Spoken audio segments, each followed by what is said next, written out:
itu adalah agenda kesaksian. Namun sampai dengan sekarang ada 3 saksi. Tadi hanya 1 saksi, hanya 2 saksi. Kemarin juga 2 saksi. Dari 2 saksi itu tidak ada satupun yang membahas, jaksa penuntut umum tidak ada yang membahas pasal 242 terkait tuduhan yang dituduhkan kepada saya. Saya betul-betul ingin menyampaikan bahwa saya demi Allah, saya tidak pernah bersumpah, saya tidak pernah memberikan kuasa untuk bersumpah demi Allah. Saya hanya membeli unit apartemen, terus kemudian unitnya ditahan karena saya berkawin dengan orang asing. Terus kemudian belakangan saya tahu ternyata bukan karena kawin dengan orang asing, tapi karena pertelaannya baru saja selesai tahun 2022. Kata pihak elit prima utama dan saksi-saksinya.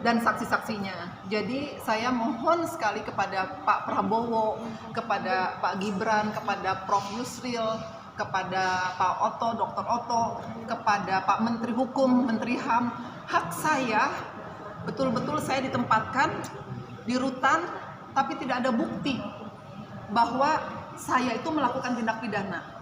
Yang ada di dalam list bukti, bahkan surat kuasanya pun tidak ada di dalam list bukti. Bentar Pak, bentar. Masih ngomong bentar. Satu pertanyaan lagi.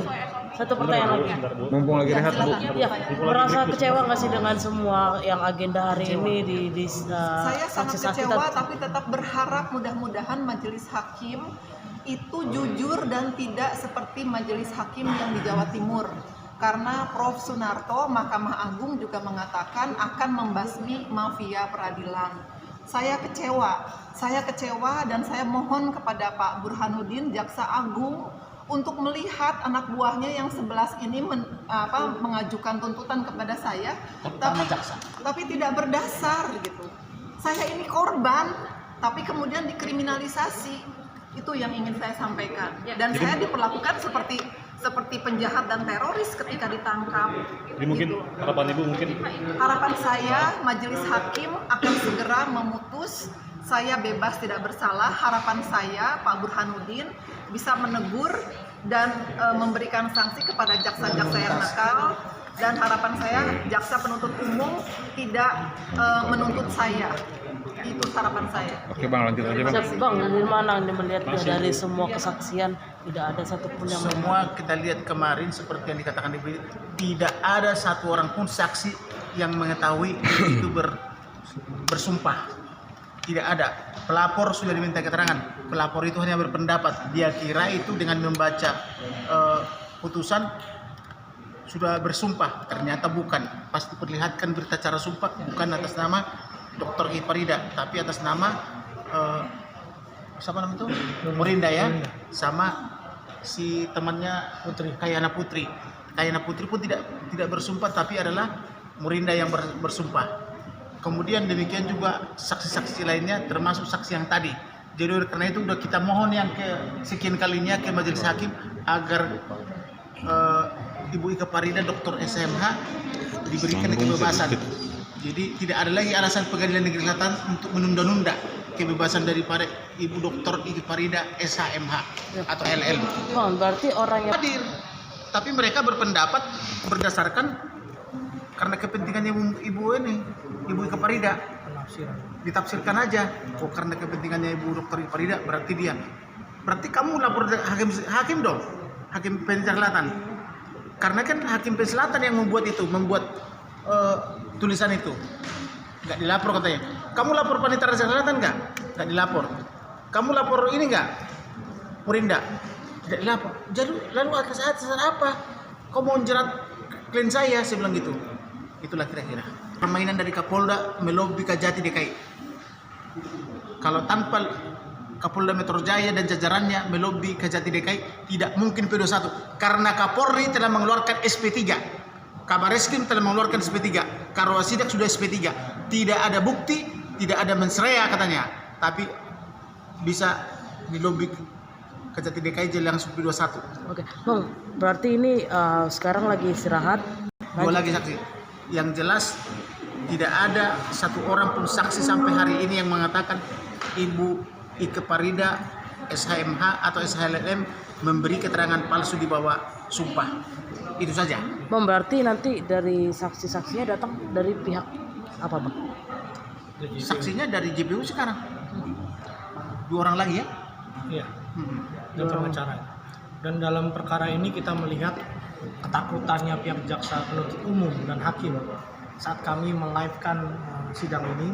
Mereka ketakutan karena publik bisa menilai bagaimana sikapnya jaksa dan maupun hakim saat kami mengajukan pertanyaan di mana keterangan saksi berbeda dengan keterangan dalam BAP. Jaksa mulai cemas, panik, dan mulai meminta supaya kami tidak menayangkan secara langsung sidang ini. Di situ kita melihat sudah ada indikasi sidang ini tidak fair, terbuka. Beberapa kali kami menanyakan saksi selalu dihalangi oleh pihak jaksa maupun oleh hakim. Dari keterangan saksi tadi kami ada 4 orang saksi, itu jelas keterangannya ternyata berbeda dalam berita acara pemeriksaan, dan kami melihat BAP-nya ternyata copy paste antara saksi pertama, kedua, ketiga itu sama persis, hanya yang berbeda adalah identitas dan pertanyaan terkait tugas dan pekerjaan. Kemudian terkait saksi yang keempat ini juga terjadi, kita melihat di BAP-nya sama pada tanggal yang sama, jam yang sama, tapi bisa ada 2 orang yang diperiksa oleh penyidik yang sama. Berarti ini jelas bahwa BAP tersebut adalah Satu pangkat kompol, satu pangkat Iya. brigadir. Artinya BAP ini dibuat sebenarnya oleh penyidik, bukan dibuat dalam bentuk tanda jawab seperti BAP sebelumnya. Dan kami nanti akan minta supaya penyidik dihadirkan. Nanti kami akan minta pertanggungjawaban yang bersangkutan. Karena ini dakwaannya berasal dari proses penyidikan yang tidak sah. Mulai penangkapan dan penahanan yang tidak sah. Karena apa? Perkara sudah P21. Penyidik tidak punya kewenangan untuk menahan. Tapi yang saya disangkakan adalah penahanan lanjutan oleh jaksa dan majelis berdasarkan penangkapan penahanan yang tidak sah penyidik ini masih terus dilakukan oleh pihak majelis. Kami berharap Bapak Presiden Prabowo bisa melihat ketidakadilan yang dialami oleh klien kami ini. Oke. Dan kami menginginkan Jaksa Agung supaya memutasi jaksa-jaksa ini bila perlu ke Papua atau ke perbatasan NTT ya. Tidak pantas di Jakarta jaksa seperti ini. Harus dimutasi karena kasihan masyarakat. Klien saya itu doktor SHLLM diperlakukan seperti dosen lagi, ketua Muslim Jepang lagi diperlakukan seperti itu. Maka bahaya kalau sudah jaksa-jaksa seperti di Jakarta. Harus dimutasi ke daerah-daerah karena bahaya seperti itu. Setiap saya bertanya, belum selesai bertanya langsung dipotong, baru bertanya dan dipotong. Jadi bahaya seperti di jaksa. Harus kita minta kepada Jaksa Agung dan Komisi Kejaksaan dipindah segera ke daerah. Tidak boleh Jakarta begitu, ya. Oke. Terima kasih Bang.